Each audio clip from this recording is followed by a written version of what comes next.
जी students, हमने last time जो discuss किया था वो प्रोपोजिशनल लॉजिक था और हमने एक ऐसी एग्जांपल देखी थी जो कि एक डिफाइंड एग्जांपल थी, मतलब उसमें कोई रियल वर्ल्ड सिनेरियो नहीं था।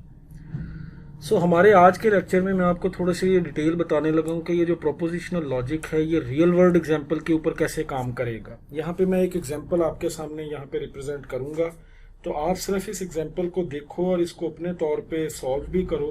तो वैसे इसका सोल्यूशन मैं आपको प्रोवाइड भी कर रहा हूँ। ये एग्जांपल है क्या? ये एग्जांपल हमारे पास कुछ इस तरह की है कि सॉर्ट ऑफ लाइक मैं आपको एक सिनेरियो बताता हूँ। वो सिनेरियो क्या है? वो सिनेरियो कुछ इस तरह का है कि फॉर एग्जांपल हमारे पास एक रूल, एक प्रोपोजिशंस दी गई हैं।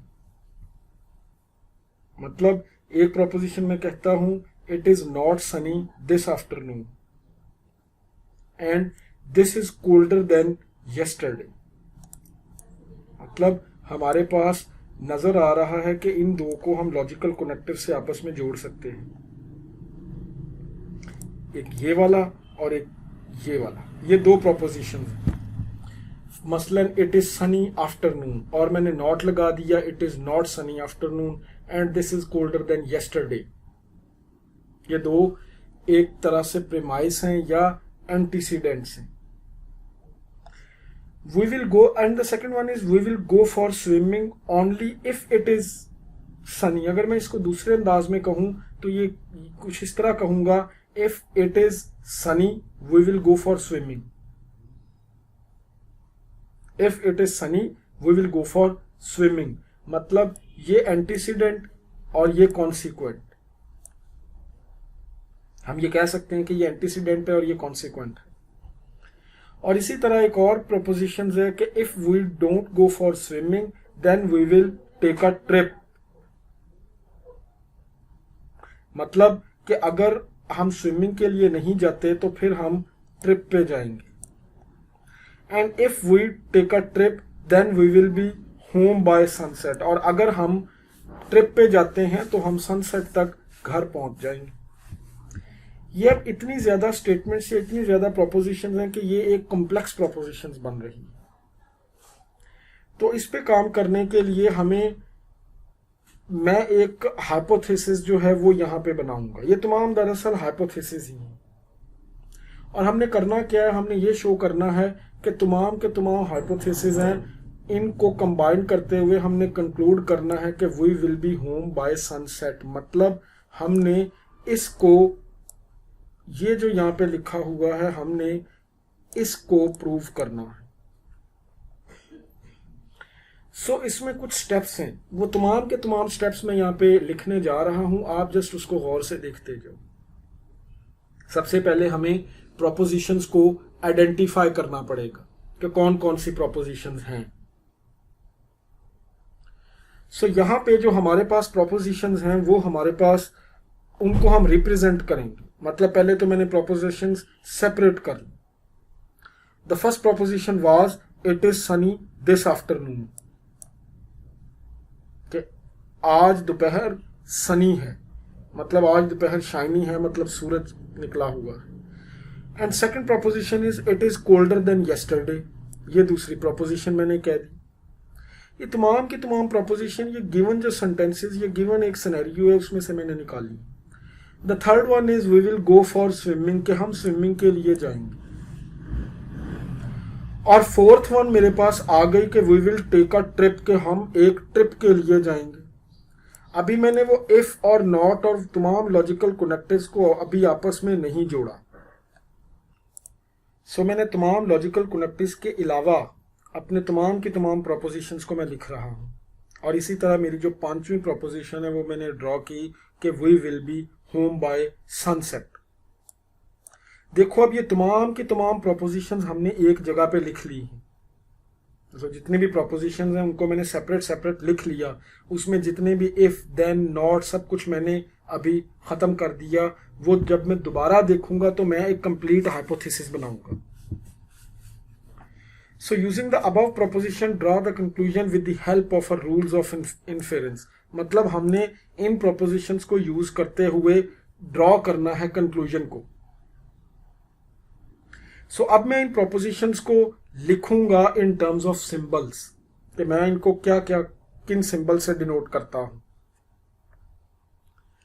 सो मैंने यहाँ पे जो प्रोपोजिशंस लिखी वो P को मैंने 1 कर दिया, Q को मैंने 2 कर दिया, R को मैंने 3 लिख दिया, सॉरी जो मेरे पास 1 वाली थी उसको P कर दिया, जो 2 थी उसको Q लिख दिया और 3 वाली को मैं R लिख रहा हूं। इसी तरह S4 जो है मैं उसको S लिख देता हूं और 5 को मैं T लिख देता हूं। मतलब कोई भी अल्फाबेटिकल सिंबल्स मैंने इसको दे दिए।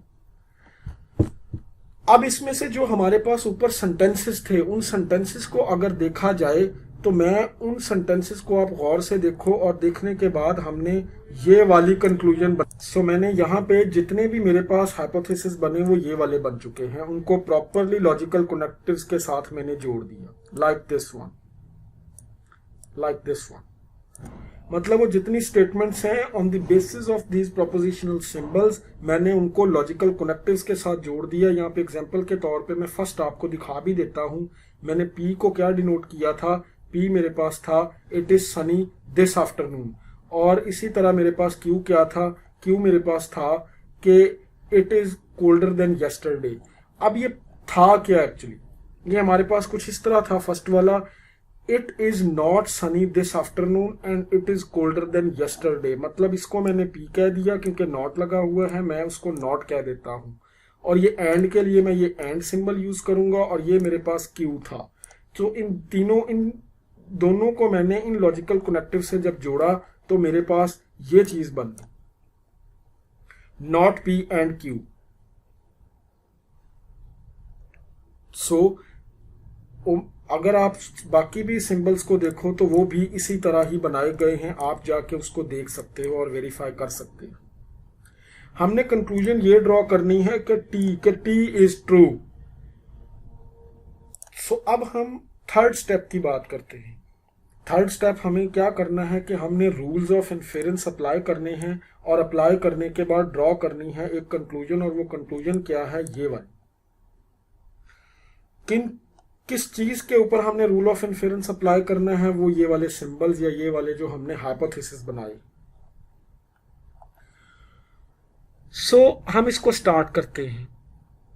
आपने इसको सॉल्व करने से पहले एक यहाँ पे टेबल बना देना है जिसमें कि हम नंबर दे देंगे, और नंबर के बाद वो स्टेप्स जो हम सॉल्व करते जाएंगे वो लिख लेंगे, और जो रीजन होगी सेम लाइक जैसे कि हम पहले करके आए,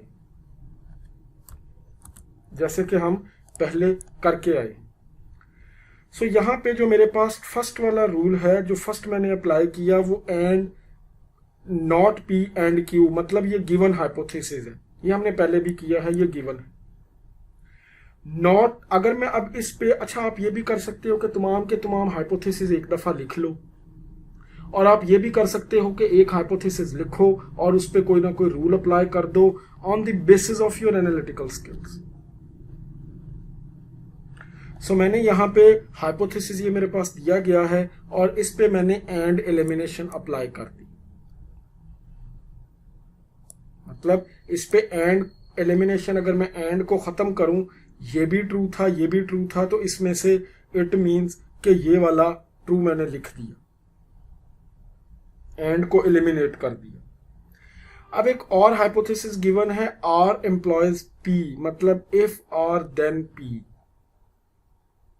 अगर मैं मॉडस टॉलरेंस अप्लाई करता हूं किसके ऊपर, 2 एंड 3 के ऊपर, ये 2 एंड ये 3।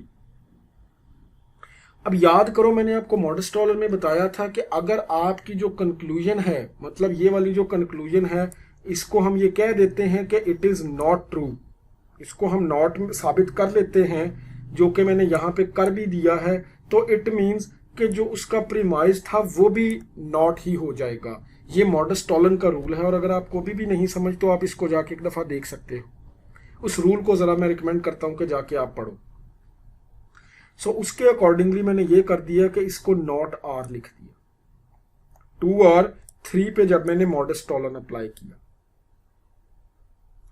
अब इसी तरह में हाइपोथेसिस एक और गिवन था, वो क्या था, वो ये था, नॉट R एम्प्लॉयज एस, ये कहां पे गिवन है, यहां पे,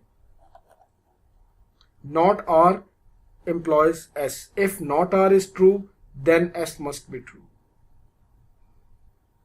सो अगर मैं 4 और 5 पे मॉडस पोनेन यूज करता हूं, 4 और 5 पे, ये 4 और ये 5, और मैंने ये प्रूव कर लिया है कि ये ट्रू है, कैसे, कि ये देखो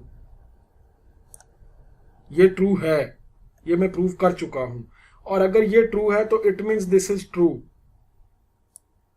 मतलब मॉडस पोनेन कहता है if this then this, and we have proved that this is true, not R is true. So ये आपके पास ट्रू हो गया यहां पे। अब मैंने ये चीजें ट्रू साबित कर ली हैं। अब मेरे पास एक और हाइपोथेसिस गिवन है, ये वाला। अगर मैं इसको साबित कर लेता हूं एस को कि एस ट्रू है, तो डेफिनेटली ये ट्रू होगा, जो कि हमारी कंक्लूजन थी। सो मैं यहां पे ये कह देता हूं कि ये जो मेरे पास है एस, ये साबित कर चुका हूं किससे, 6 से, यहां से, कि ये ट्रू है। पहले तो ये हाइपोथेसिस मैंने यहाँ पे लिख दिया एज इट इज, और मैंने ये प्रूव, इस पे जब मॉडस पोनेन अप्लाई किया कि ये मैं ट्रू साबित कर चुका हूं किस पे, 6 पे, यहाँ पे, मतलब 6 और 7 पे मॉडस पोनेन अप्लाई किया, तो आप देखो कि ये ट्रू था, तो it means it must be true. So ये मैंने ट्रू साबित कर दिया। अब ये ट्रू साबित हुआ क्या है, ये ट्रू ये साबित हुआ है कि हम वी विल रिटर्न, मतलब ये टी हमारे पास क्या था, टी हमारे we will be home by sunset, मतलब ये चीज हमारे पास ट्रू साबित हो चुकी है। Hence above conclusion is drawn using given hypothesis। सो हम कह सकते हैं कि हमने गिवन हाइपोथेसिस से ये वाली कंक्लूजन ड्रॉ कर ली। सो अगर अब आपको एग्जाम में कोई इस तरह का क्वेश्चन आता है या कोई आपको कोई एग्जांपल दी जाती है, तो आप उस पे काम कर सकते हो, मतलब आप कोई कंक्लूजन ड्रॉ कर सकते हो on the basis of given propositions by applying some rules of inference. So I hope you understand this strategy and you understand what types of the inferences, rules of inference we can apply in order to conclude something from the given premises or something like antecedents. Okay students, that's enough for today. Till next lecture, goodbye.